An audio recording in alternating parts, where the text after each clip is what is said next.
আল্লাহ রাব্বুল আলামিন পবিত্র কোরআনের সূরা ফুরকানের 33 নম্বর আয়াতের মধ্যে অত্যন্ত পরিষ্কার করে জানিয়ে দিয়েছেন, ওয়ালা ইয়াতুনাকা বিমাতালিন ইল্লা জিনাকা বিল হাক্কি ওয়া আহসানা তাফসীরা।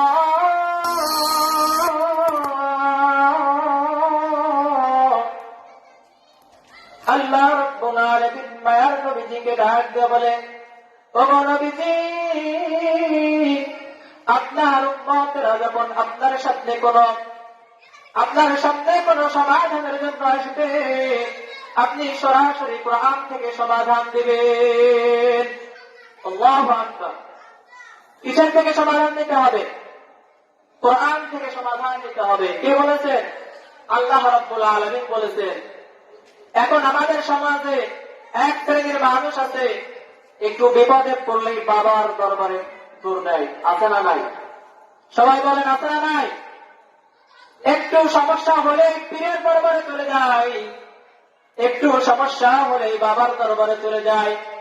আবার বলে, বাবা তোমার দরবার থেকে কেউ ফেরে না খালি হাতে। নাউযুবিল্লাহ।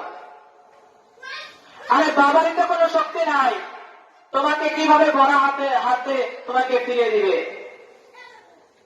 একটু সমস্যা হলেই দৌড়তে চলে যায় বাবার দরবারে, দৌড়তে চলে যায় পীরের দরবারে।